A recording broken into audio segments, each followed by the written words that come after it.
ఓం అస్మద్గురుభ్యో నమః. స్వాధ్జితం అందరిది ఒకే రకంగా ఉండదు కదా. ద్రవ్యంలో తారతమ్యాలు, ద్రవ్యార్జన చేసే పద్ధతుల్లో తారతమ్యాలు, వారి వారి పూర్వాపర అనుభవాల్లో తారతమ్యాలు, ఇలా ఎన్నో అంగాలు చోటు చేసుకుని ఉంటాయి.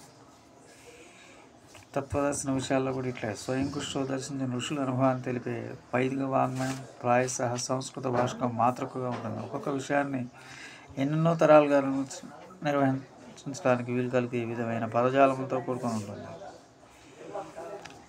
ఉదాహరణకు ఆత్మ అనే పదం తీసుకుంటే దానికి జీవుడు, ధారణ, దేహం, స్వభావం, పరమాత్మ, ఇలా ఇంకా చాలా అర్థాలను ఒక ఋషికి దీన్ని ఒకసారి ప్రయోగిస్తే పదాన్ని ఇన్ని అర్థాలతో ఏ అర్థాన్ని మనసులో ఉంచుకుని వాడినవు అని నిర్ణయించడం చాలా కష్టం. ఇదొక్కటి కాదు, ఇలాంటి పదాలు ఇంకా క్లిష్టమైనవి బోలెడు ఉన్నాయి. ప్రకృతి, బ్రహ్మ, కారణం, మాయా, జ్ఞానం, చైతన్యం, ఇచ్ఛ, గుణం, ఈశ్వర, ఇంద్ర, సత్యం, మిథ్య, యజ్ఞకర్మ, ఇలా విన్న ఒక్కొక్క ఋషి ఒక్కొక్క ప్రకరణలో ఒక్కొక్క రకంగా వాడటం, ఒకే ప్రకరణలో ఒక్కొక్కరు ఒక్క పదాన్ని మార్చి వాడటం జరిగింది.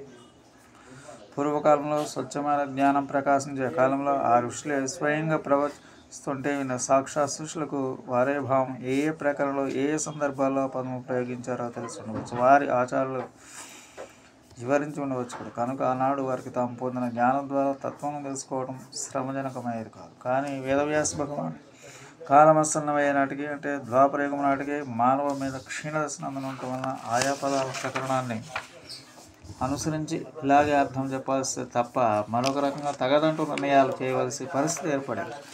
దాని పర్యవసనమే శ్రీ వేదవ్యాస భగవాన్ కూర్చున్న సర్వోపనిషత్మయ స్వరూపమైన బ్రహ్మసూత్రములు. అంటే అప్పటికే మనిషి తను తెలుసుకున్న దానికి విపరీతంగా వ్యాఖ్యలు చేస్తూ అలాగే ఎందుకు ఉండాలి, ఎందుకు కాకూడదు, అలాంటి సొంత తెలుగు ప్రదర్శించడం